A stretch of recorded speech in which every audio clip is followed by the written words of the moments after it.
મિત્રો, ભાઈઓ અને બહેનો, નાનકડી વાર્તાને પૂરી જરૂર સાંભળી લ્યો અને વિડીયોને એક લાઈક કરીને ચેનલને જરૂર સબસ્ક્રાઈબ કરો. થરાદ નામના એક નાનકડા ગામમાં મહેશભાઈ અને તેમનો નાનકડો પરિવાર રહેતો હતો. અત્યારે તો ઘરમાં એક પુત્ર અને આ પતિ પત્ની હતા. પરંતુ આ સમયથી 20 વર્ષ પહેલાંની પરિસ્થિતિ કંઈક જુદી હતી. મહેશભાઈની જિંદગી ગરીબાઈની બધી હદ પારી કરી દે એવી હતી.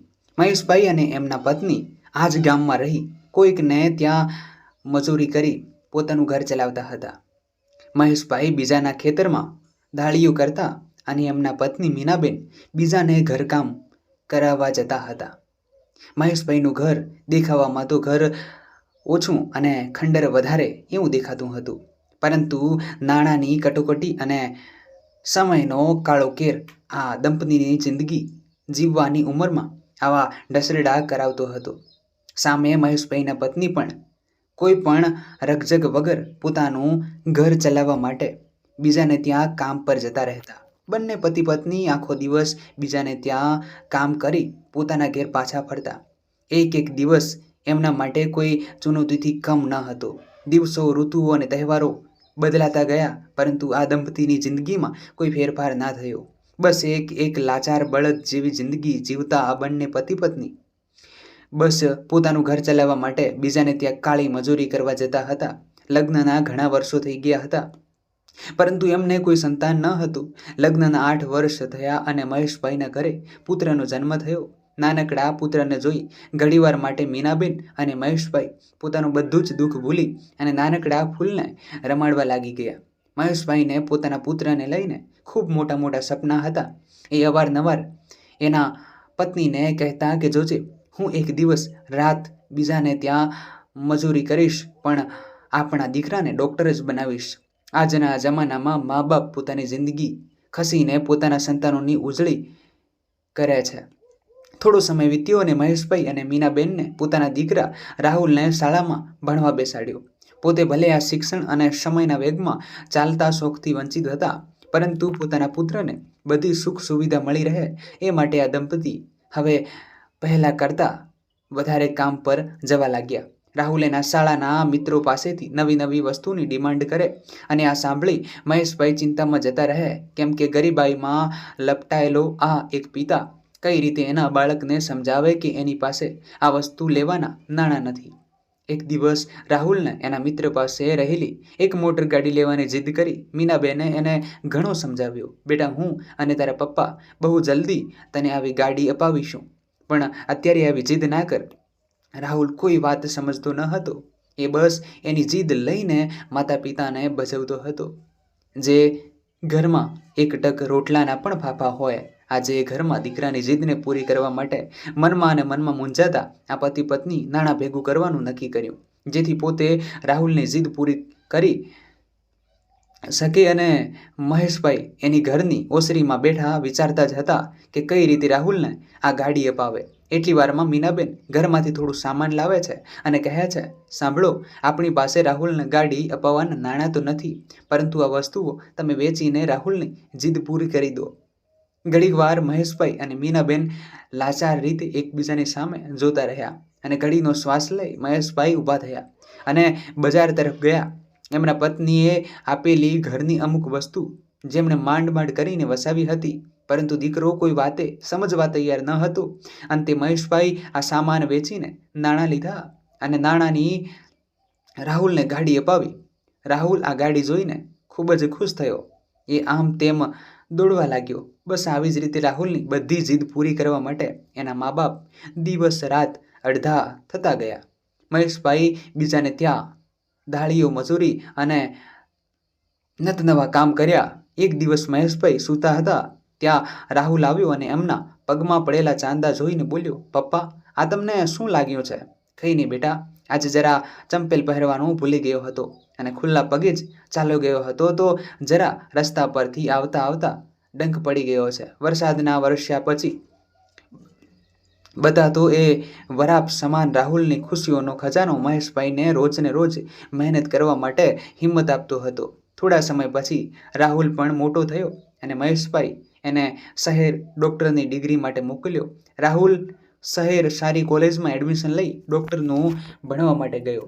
મહેશભાઈ અને મીનાબેનની હાલત દિવસે ને દિવસે કપરી થતી ગઈ, પરંતુ રાહુલને આ વાતને ભણક પણ ન લાગે એવી રીતે ખૂબ રાજી થઈને રાહુલ જોડે વાતો કરતા સામે શહેરમાં રહેતો રાહુલ શહેરની આબોહવાના સંપર્કમાં આવી ગયો હતો. એ ડૉક્ટરનું તો ભણી રહ્યો હતો, પરંતુ એને એ ખબર ન હતી કે એના ડૉક્ટર બનવા પાછળ એના 2 મજૂર મા બાપ એક બળદની જેમ મહેનત કરી રહ્યા છે. મહેશભાઈ અને મીનાબેનને દિવસ રાત કામ કર્યું અને એમની મહેનત એક દિવસ રંગ લાવી. રાહુલ આજે ડૉક્ટર બની ગયો હતો. આ ખુશખબરી માતા પિતા પાસે પહોંચતા જ એમની ખુશીનું કોઈ ઠેકાણું ન રહ્યું.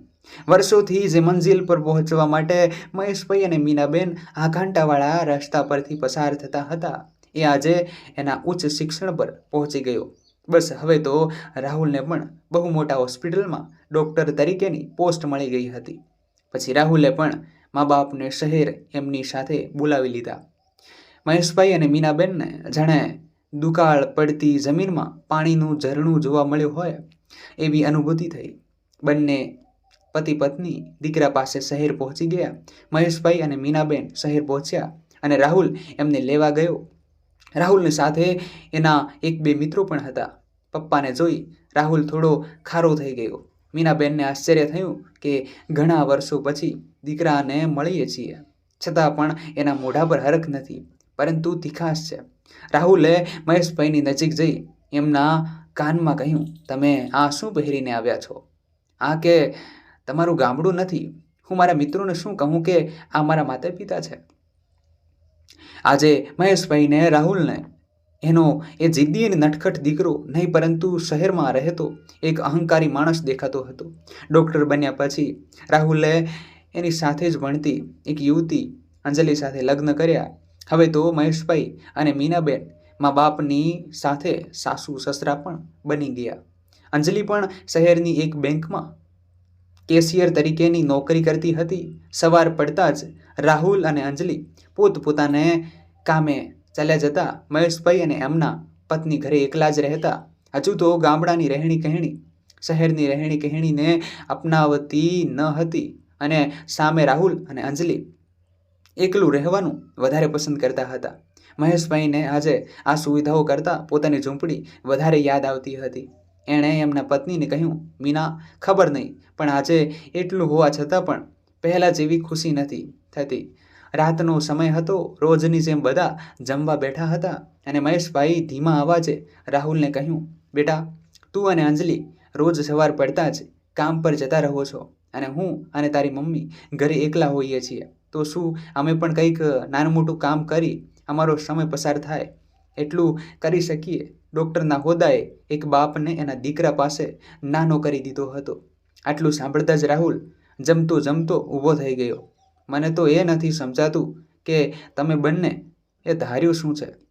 એક તો આવા ચીથરા જેવા કપડાં પહેરીને મારા મિત્રો સામે એ મારું નાક કપાવ્યું અને હજુ તમારે બહાર કામ કરવા જવું છે? મીનાબેન બોલ્યા, બેટા, ગુસ્સે ના થા. હું અને તારા પપ્પા કોઈ દિવસ નવરા નથી રહ્યા અને અહીંયા અમને અમારું ગામ યાદ ના આવે એટલા માટે કંઈક કામ કરવા માટે કહીએ છીએ. પરંતુ રાહુલે કંઈ જવાબ ન આપ્યો અને એ રૂમમાં જતો રહ્યો. રોજની દિનચર્યા મુજબ રાહુલ અને અંજલિ રાબેતા મુજબ પોતાના કામ પર જતા રહ્યા. જેવા મીનાબેન એક દિવસ રસોડામાં કંઈક કામ કરતા હતા અને તેના હાથમાંથી કાચની એક વસ્તુ તૂટી ગઈ. અવાજ થતાં જ અંજલિ બહાર આવી અને એણે જોયું કે રસોડામાંથી કંઈક અવાજ આવ્યો. એ રસોડા તરફ ગઈ અને જોયું તો અંજલિના પપ્પાના ઘરેથી આવેલો એક ફૂલઝાર મીનાબેનના હાથમાંથી ભૂલથી પડી ગયું. આ જોતાં જ અંજલિ મીનાબેન તરફ ગુસ્સે થઈને આવી અને બોલી, આ શું કર્યું તમે? તમારું ધ્યાન ક્યાં છે? તમને ખબર પણ છે કે આ ઝાર મને મારા પપ્પાએ આપ્યો છે. આ ગામડાના લોકોને શું ખબર કે આ વસ્તુની કિંમત શું છે? આટલું સાંભળતા જ મીનાબેનનું હૃદય ગભરાઈ ગયું અને તે રડવા લાગ્યા. રડતા અવાજે એમણે કહ્યું, બેટા, મેં જાણી જોઈને કંઈ નથી કર્યું. હું તો એના પર રહેલી ધૂળ સાફ કરતી હતી અને આ ફૂલઝાર મારા હાથમાંથી લપસી ગયો. બસ આ બંનેની વાતો ચાલતી જ હતી કે રાહુલ ઘરે આવ્યો અને અંજલિએ રાહુલને વાત કરી. રાહુલે પણ આ નિર્દોષ માને થોડી ખરી ખોટી સંભળાવી. મીનાબેનને ખૂબ લાગી આવ્યું કે જે દીકરા પાછળ એણે આટલી મથામણ કરી છે એ જ દીકરો આજે એક મામૂલી ઝાડને લઈ પોતાની જ માને આવું બધું કહી રહ્યો છે. આ વસ્તુને લીધે અંજલિ અને રાહુલે મીનાબેનને બોલવાનું છોડી દીધું. ત્યારબાદ એક દિવસ રાહુલને ખૂબ તાવ આવ્યો. સંતાન નાનું હોય કે મોટું, મા બાપને હંમેશા તેની કાળજી રાખવાની આદત હોય છે. મહેશભાઈ થોડા ગુસ્સે હતા કેમ કે રાહુલે તેના મમ્મી સાથે જે વ્યવહાર કર્યો હતો એ મહેશભાઈને પસંદ ન હતો આવ્યો. પરંતુ રાહુલને બીમાર જોઈ એના મમ્મી રાહુલ પાસે જતા હતા કે મહેશભાઈ આવી એમને અટકાવ્યા, તારે એની પાસે જવાની જરૂર નથી. શું તું ભૂલી ગઈ એણે તારી સાથે કેવો વ્યવહાર કર્યો છે? મીનાબેન હસીને બોલ્યા, સંતાન ગમે તેટલી ભૂલ કરે પણ ક્યારેય માવતર કમાવતર ન થાય. મિત્રો, આગળ શું બન્યું એ ઘટનાની વાત કરીએ તેના પહેલાં જો આપ ચેનલ પર નવા દર્શક હોવ તો નીચે આપેલું સબસ્ક્રાઇબનું બટન દબાવીને ચેનલને અત્યારે જ સબસ્ક્રાઇબ કરી લેજો, જેથી દરેક નવા એપિસોડની માહિતી આપને સમયસર મળતી રહે. એક દિવસ રાહુલને ઓફિસમાંથી એક પાર્ટીનું આયોજન હતું અને એમાં એના પરિવારને પણ આમંત્રણ હતું. રાહુલે ઘરે વાત કરી અને કહ્યું, જો તમે બંને હું કહું એમ રહેશો તો આપણે બધા આ પાર્ટીમાં જશું, પરંતુ આ વખતે એવી કોઈ હરકત ના કરતા કે મારું મોઢું નીચું થઈ જાય. સ્વાભિમાનની મહેશભાઈ તરત વળતા જવાબમાં બોલ્યા, અમને કોઈ દિલચસ્પી નથી તારી આ શહેરની પાર્ટીમાં, પરંતુ રાહુલના બધા મિત્રો એના પરિવાર સાથે આવવાના હતા એટલા માટે રાહુલે પણ મમ્મી પપ્પા અને પત્ની અંજલિ સાથે પાર્ટીમાં જવાનું નક્કી કર્યું. આ પરિવાર પાર્ટીમાં જવા માટે નીકળ્યું. શહેરના આ વિદેશી ગીતોમાં અવાજમાં મહેશભાઈને પોતાના ગામમાં સવારની પહોરમાં વાગતી એ મોરલીના સુરો યાદ આવતા હતા. પાર્ટી પતાવી રાહુલ ગાડી લઈને આવ્યો અને અંજલિ, મહેશભાઈ અને મીનાબેન રાહુલની રાહ જોઈને ઊભા હતા. સાથે રાહુલના મિત્રો અને એમનો પરિવાર પણ હતો. રાહુલ પાસે આજે બહુ મોટી ગાડી હતી. અંજલિ ગાડીમાં બેઠી અને મહેશભાઈ અને મીનાબેનને પણ ગાડીમાં બેસવા કહ્યું. ત્યાં મહેશભાઈને ગાડીનો દરવાજો ખોલવામાં થોડો સમય લાગ્યો અને રાહુલ નીચે ઉતર્યો તો આસપાસ ઊભેલા લોકો મહેશભાઈ પર હસી રહ્યા હતા કે આવડા મોટા ડૉક્ટરના પપ્પાને ગાડીના દરવાજા ખોલતા પણ નથી આવડતું. આ સાંભળતાની સાથે જ રાહુલ લાલ પીળો થઈ ગયો. એણે જાતે જ દરવાજો ખોલી મહેશભાઈની સામે જોયું. મહેશભાઈ સમજી ગયા હતા કે રાહુલ આજે ન બોલવાનું બોલશે, ત્યારે તો મહેશભાઈ તરત જ ગાડીમાં બેસી ગયા. પછી આ પરિવાર ઘરે પહોંચ્યો. ઘરે પહોંચ્યાની સાથે જ રાહુલે મહેશભાઈ ઉપર ખૂબ ગુસ્સો કર્યો. ના બોલવાના ભેણ બોલ્યા. સામે મીરાબેન પાસે ઊભા રડતા રહ્યા, પરંતુ અંજલિએ એક વાર પણ રાહુલને રોક્યો નહીં. રાહુલ વાતમાં બોલી ગયો કે જાણે સાયકલની આગળની જિંદગી નથી જોઈ, એને ગાડીની શું ખબર હોય. આ સાંભળતા જ હવે પતિનું થતું અપમાન એમનાથી સહન ના થયું. એને રડતો જવાબ આપતા રાહુલે કહ્યું, રાહુલ, હવે બોલવામાં ભાન રાખજે.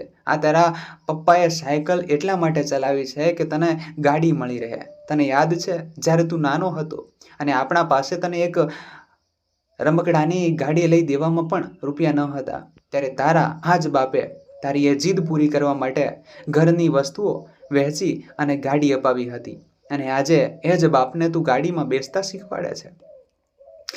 મીનાબેન એટલું કહી ડૂસકે ને ડૂસકે રડવા લાગ્યા. રાહુલ અને અંજલિ પોતાના રૂમમાં જતા રહ્યા અને મહેશભાઈ ત્યાં ને ત્યાં ઊભા રહ્યા. મીનાબેન હજુ રડતા જ હતા, પરંતુ આ ક્રૂર દીકરાને એના મા બાપ પર કોઈ તરસ ન આવ્યું. મહેશભાઈ મીનાબેનને ચૂપ કરાવ્યા. રડ નહીં, એ તો બાળક છે. બસ એના મિત્રો સાથે આવું થયું એટલે થોડો ગુસ્સે થઈ ગયો. મીનાબેને રડતા રડતા મહેશભાઈને કીધું કે શું આ માટે આપણે આવી મજૂરી કરીને આપણા દીકરાને મોટો માણસ બનાવ્યો કે આજે બીજાના લીધે એના પોતાના મમ્મી પપ્પા સાથે આવું કરે છે.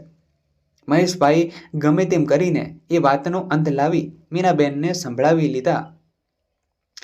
ભલો વાત કરતા આ લાચાર મા બાપ મનમાં અને મનમાં અફસોસ કરતા હતા કે ન જાણે એમની પરવરિશમાં શું ખોટ રહી ગઈ.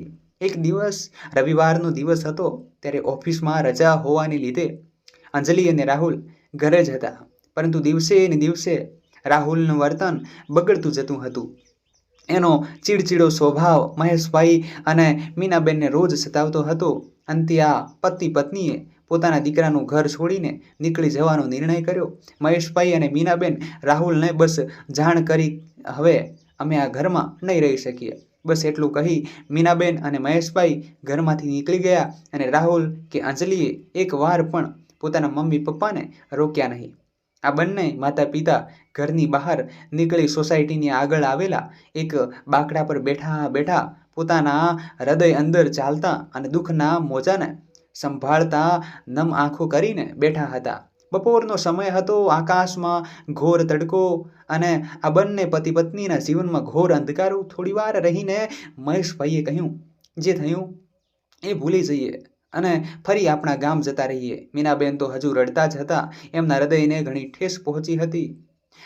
એક માનું હૃદય હતું જેણે આજ સુધી બસ પોતાના દીકરા માટે બીજાને ત્યાં ડસડતા જ કર્યા હતા. આજે એ જ માને રોડ પર બેસવાનો વારો આવી ગયો હતો. બસ હવે તો આ બંને પતિ પત્ની કોઈ પણ આશા વગર ઊભા થયા અને પોતાના ગામ જવાનું નક્કી કર્યું. ત્યારે જ એક અજાણ્યો યુવક એમની પાસે આવ્યો અને કહ્યું, માસા, તમે લોકો આવી હાલતમાં કેમ છો? તમારી તબિયત ખરાબ છે? હું તમારી કંઈક મદદ કરી શકું? મહેશભાઈ એની સામે જોઈને જરા સ્મિત કરીને કહ્યું, ના બેટા, અમારી તબિયત ઠીક છે અને હવે અમને કોઈની પણ આશા નથી. આ યુવકે ફરી પૂછ્યું, તો તમે લોકો આવી રીતે સામાન લઈ રસ્તા પર કેમ ઊભા છો? ચાલો હું તમને તમારા સરનામે મૂકી જાઉં.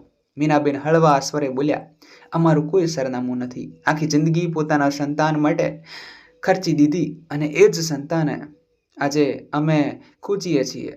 એટલું સાંભળતા જ આ યુવક સમજી ગયો કે નક્કી આ લોકો એના સંતાનના દુઃખથી આવી રીતે રસ્તા પર આમ તેમ ફરી રહ્યા છે. એણે મીનાબેન અને મહેશભાઈને કહ્યું, તમને હું એક વાત કહી શકું? હા બેટા, બોલ. મહેશભાઈ વળતો જવાબ આપ્યો, મારું નામ સમર્થ છે અને હું એક અનાથ છું. નાનપણથી જ મને મારા મા બાપનો પ્રેમ મળ્યો નથી અને હંમેશા હું એ પ્રેમથી વંચિત રહ્યો છું. આજે ઉપરવાળાએ સામેથી મને તમારા સ્વરૂપમાં એક મા બાપ દેખાયા છે, તો તમે મારા ઘરે મારી સાથે રહેવા આવશો? એવું કે કહ્યું. મહેશભાઈ બોલ્યા, અરે ના ના બેટા, અમારે બસ હવે અમારા ગામ પાછું જવું છે. પરંતુ સમર્થ એની જીદ ઉપર અડ્યો રહ્યો. અંતે એને મહેશભાઈ અને મીનાબેનને પોતાના ઘરે આવવા માટે મનાવી જ લીધા. પછી સમર્થ આ બંને પતિ પત્નીના પોતાની સાથે એની ઘરે લઈ ગયો. સમર્થ તો ઘરમાં એકલો રહેતો હતો એટલે ઘરની સ્થિતિ કંઈ સારી ન હતી. બધી વસ્તુ આમ તેમ સમર્થ મહેશભાઈ અને મીનાબેનને સોફા પર બેસાડ્યા અને પોતે નીચે જમીન પર બેઠો. એ થોડા ધીમા અવાજે બોલ્યો, હવે આ તમારું જ ઘર છે એટલે આ ઘરને અને મને પોતાના જ સમજજો. પારકા દીકરાના મોઢે પોતાનાપણું જોઈને મીનાબેનની આંખો ભીની થઈ ગઈ. પછી તો મીનાબેને સમર્થના આ વિખરાયેલા ઘરને એક સુંદર ઘરમાં પરિવર્તિત કરી દીધું. ત્યારે તો સમર્થ એક નાનકડી કંપનીમાં એમ્પ્લોય તરીકેની નોકરી કરતો હતો. એની પાસે ખાસ કંઈ હતું નહીં, પરંતુ ઉદાર દિલવાળો અને સેવાભાવી સ્વભાવ સાથે મીનાબેન અને મહેશભાઈને સારી રીતે રાખવાની કોશિશ કરતો. સમર્થે એક દિવસ આ બંને પતિ પત્નીને પૂછ્યું, શું હું તમને મમ્મી અને પપ્પા કહીને બોલાવી શકું? મીનાબેનને હસીને બોલ્યા, તું તો મારા સગા દીકરા કરતાં પણ વિશેષ છે. ત્યારથી મીનાબેન અને મહેશભાઈને એક દીકરો અને નાનપણથી જ મા બાપ વગરનો રહેલો સમર્થ આજે માતા પિતાના છત્રછાયામાં રહેવા લાગ્યો. સમર્થને મા બાપના આશીર્વાદ લાગ્યા અને એની જિંદગીમાં પ્રગતિ કરવા લાગ્યો. દિવસે ને દિવસે સમર્થ કંઈક ને કંઈક પ્રવૃત્તિમાં આગળ વધવા લાગ્યો. સામે રાહુલ અને અંજલિ હવે ઘરે એકલા જ રહેતા હતા. એક દિવસ રાહુલની હોસ્પિટલમાં કોઈક નકલી દવા બનાવવાના કૌભાંડમાં રાહુલ આવી ગયો. વધારે પૈસા કમાવાની લાલચમાં રાહુલ ડૉક્ટર થઈ દાનવ બનવાનું કામ કરી બેઠો હતો. પરંતુ એક દિવસ આ નકલી દવાનું કરતૂત તો સામે આવી ગઈ અને એની હોસ્પિટલને સીલમાં મારી દેવામાં આવ્યો.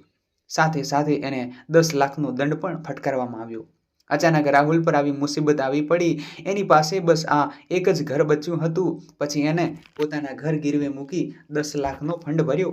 એ બધું તો પતી ગયું, પરંતુ અંજલિ અને રાહુલ વચ્ચે રોજ ઝઘડા શરૂ થઈ ગયા. જે કંઈ બી બન્યું હતું એની માટે અંજલિ રાહુલને જવાબદાર કહેવા લાગી.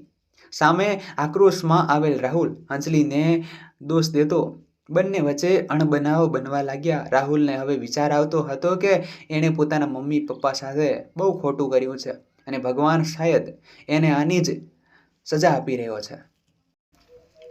પરંતુ મહેશભાઈ અને મીનાબેનને આ વસ્તુની કંઈ ખબર ન હતી. આ દંપતી તો બસ બધું ભૂલીને નવી જ જિંદગી શરૂ કરી હતી અને સમર્થ માતા પિતાની સાથે ખુશીથી રહેતો હતો. એક દિવસ સમર્થ એક કંપનીમાંથી કામ કરતો એણે પોતાની બીજી કંપની બનાવી દીધી. મમ્મી પપ્પાને આ ખુશખબરી દેતા પહેલાં એણે એમને મંદિર લઈ જઈ આ ખબર દેવાનો વધારે પસંદ કર્યો. સમર્થે કહ્યું, મમ્મી પપ્પા તમે બંને તૈયાર થઈ જાઓ, આપણે મંદિર જવું છે અને પછી તમારા દીકરાની એક ખુશખબરી તમને આપવા માગું છું. મીનાબેન અને મહેશભાઈ તો ખુશ થઈ ગયા અને બોલ્યા, બેટા શું ખુશખબર છે? અમને પણ અત્યારે જ કે. ના ના હો, અત્યારે નહીં કહું. સમર્થ બોલ્યો, કંઈ વાંધો નહીં, અમે તૈયાર થઈને આવ્યા. મીનાબેને હસીને કહ્યું.